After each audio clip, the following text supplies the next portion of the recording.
Saraswati dan Raden Priyono berhadapan dengan tembok Yeriko mafia BBM atau mafia migas. Rahayu Saraswati Djoyo Hadikusumo, ia seorang pegiat sekaligus ketua umum Jaringan Nasional Anti Tindak Pidana Perdagangan Orang atau TPPO.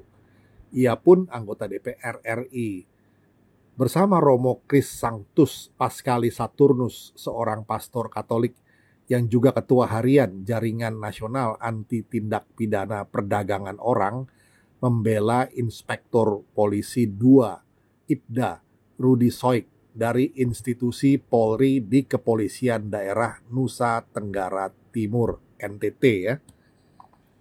Ibda Rudi Soik jadi tertuduh dan akhirnya dipecat tidak dengan hormat lantaran membongkar praktek mafia BBM yang diperuntukkan bagi para nelayan di Nusa Tenggara Timur. Ia terjerembab masuk pula ke jaringan mafia yang diduga melibatkan aparat penegak hukum, khususnya di Polda NTT. Terhadap hal ini, Rahayu Saraswati balik berkomentar melalui rilis resminya pada 12 Oktober 2024. Katanya, pemecatan Rudi merupakan kemunduran institusi penegakan hukum. Seharusnya kepolisian memberikan apresiasi atas kerja-kerja anggota polisi seperti saudara Rudi Soik yang banyak membuka tabir kasus-kasus yang merugikan banyak orang. Nusa Tenggara Timur adalah salah satu provinsi termiskin di Indonesia. Jaringan mafia BBM ini tidak ambil pusing dengan status provinsi termiskin itu. Selama rakyat di provinsi ini bisa diperas, maka bak lintah mereka akan sedot terus darahnya. Operasi jaringan mafia BBM ini dikatakan berkorelasi pula dengan praktek jahat perdagangan orang. Manakala situasi makin mencekik, peluang usaha pupus, maka jalan terakhir yang mereka bisa lihat adalah menjual dirinya. Kamuflase pertama adalah sebagai pekerja migran. Namun ujungnya prostitusi. Kisah lama yang menyayat hati. Siapa mafia BBM di NTT itu? Dari pemberitaan kita membaca ada indikasi kuat konspirasi antara pengusaha dan aparat penegak hukum. Dalam hal ini pihak kepolisian yang bermain kotor di situ. Kecurigaan ini memang perlu pembuktian hukum, namun upaya ke sana perlu keberanian dan ketahanan mental yang tinggi. Gerak oknum di jejaring ini sangat jahat. Mereka bisa saja mengancam keselamatan mereka yang nekat mengganggu operasi mereka. Jadi Rahayu Saraswati bersama Romo Pascalis dan Ibda Rudi Soik mesti berhadapan dengan orang-orang jahat ini. Bahkan anggota DPR dari Komisi 3 Beni K. Harman sampai menduga bahwa Kapolda NTT Irjen Pol Dr. Andes Daniel Tahimonang Silitonga SH telah disesatkan dengan laporan-laporan palsu yang masuk ke mejanya. Sehingga keputusan yang diambilnya bisa salah dan malah melanggengkan praktek kotor para jejaring mafia BBM itu. Mari kita pantau dan dukung terus perjuangan mereka. Semoga langkah berani yang diambil Rahayu Saraswati, Romo Pascalis, dan Rudi Soik ini bisa memulihkan citra kepolisian NTT yang sedang terpuruk. Kisah ini bakal seru dan menegangkan. Pertanyaannya, apakah mafia BBM serupa juga ada di provinsi lain? Apakah mereka juga berkelindan dengan aparat kepolisian setempat? Quo vadis Kepolisian Indonesia.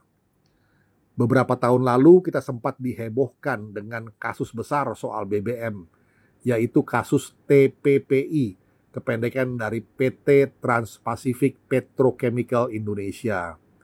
Katanya negara dirugikan sampai 37 triliun. Fantastis ini.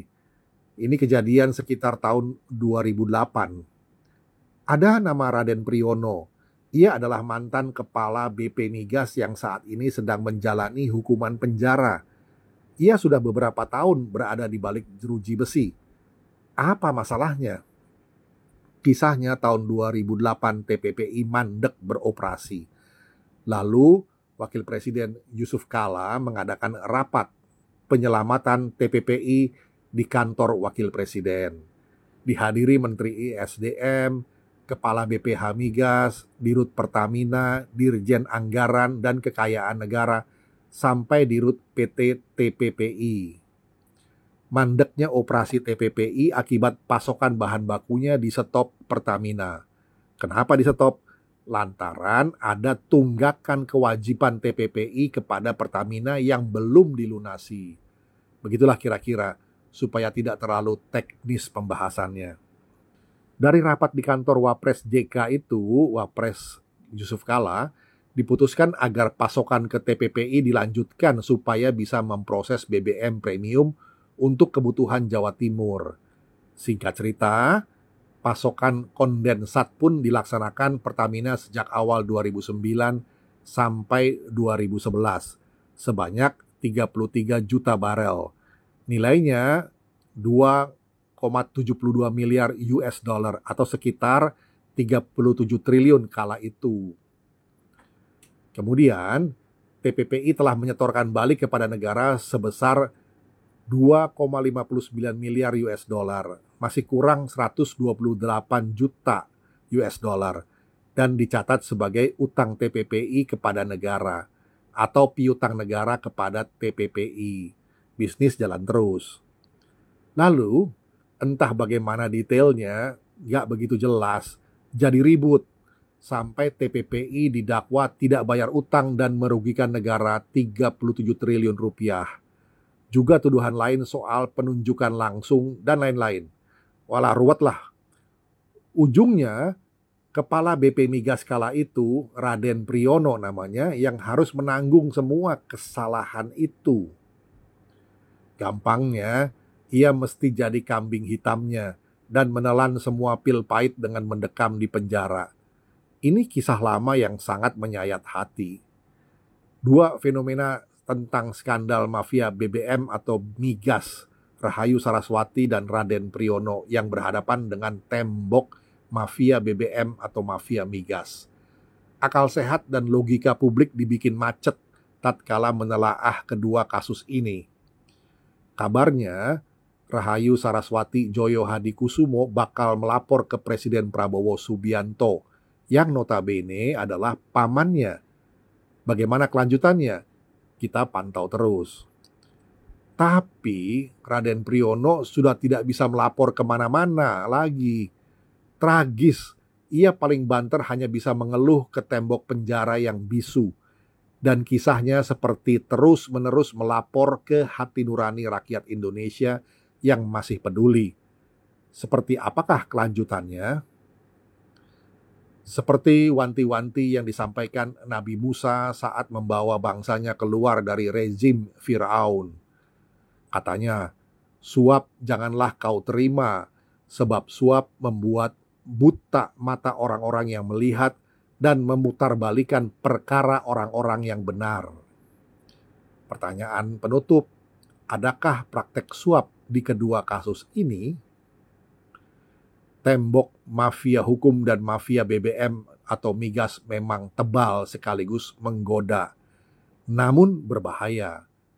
Tapi seperti kisah tembok Yeriko dulu, tembok yang tebal dan kokoh akhirnya roboh akibat sangkakala terompet yang gempita dari pasukan Nabi Yosua.